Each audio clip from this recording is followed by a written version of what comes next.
ಕೇರಳದಲ್ಲಿ cinema tourism ಯೋಜನೆಗಳನ್ನು ಜಾರಿಗೊಳಿಸುವುದರಿಂದ ರಾಜ್ಯದ ಪ್ರವಾಸೋದ್ಯಮ ಚಟುವಟಿಕೆಗಳಿಗೆ ಹೊಸ ಉತ್ತೇಜನ ದೊರೆಯಲಿದೆ ಎಂದು ಕೇರಳದ ಪ್ರವಾಸೋದ್ಯಮ ಮತ್ತು ಸಾರ್ವಜನಿಕ ಕಾರ್ಯಗಳ ಸಚಿವ ಪಿಎ ಮೊಹಮ್ಮದ್ ರಿಯಾಸ್ ಅವರು ಹೇಳಿದರು.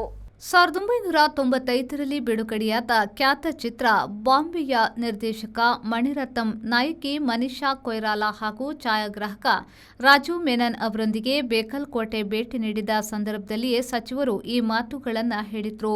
ಸಿನಿಮಾ ಟೂರಿಸಂ ಯೋಜನೆಯ ಮೂಲಕ ಹಳೆಯ ಚಿತ್ರಗಳ ಲೊಕೇಷನ್ಗಳು ಸಾರ್ವಜನಿಕರಿಗೆ ಪರಿಚಯಿಸಿ ಅದರಿಂದ ಪ್ರವಾಸೋದ್ಯಮದ ಸಾಧ್ಯತೆಗಳನ್ನು ಮತ್ತಷ್ಟು ವೃದ್ಧಿಸುವ ಉದ್ದೇಶದಿಂದ 30 ವರ್ಷಗಳ ಬಳಿಕ ಈ ವಿಶೇಷ ಭೇಟಿಯನ್ನು ಆಯೋಜಿಸಲಾಗಿದೆ. ಇದರ ಪ್ರಯೋಜನ ಬೇಕಲ್ಗೆ ಮಾತ್ರವಲ್ಲ, ಸಂಪೂರ್ಣ ಕೇರಳದ ಪ್ರವಾಸೋದ್ಯಮ ಚಟುವಟಿಕೆಗೆ ಶಕ್ತಿ ನೀಡಲಿದೆ ಎಂದು ಸಚಿವರು ತಿಳಿಸಿದರು. ಶಾಸಕ CH Kunjambu, resort development corporation ವ್ಯವಸ್ಥಾಪಕ ನಿರ್ದೇಶಕ ಶಿಜಿನ್ ಪರಂಬತ್ ಸೇರಿದಂತೆ ಹಲವು ಗಣ್ಯರು ಭಾಗವಹಿಸಿದ್ರು. ರೆಹಮಾನುದ್ಯಾವರ ವಿ4 ನ್ಯೂಸ್, ಮಂಜೇಶ್ವರ.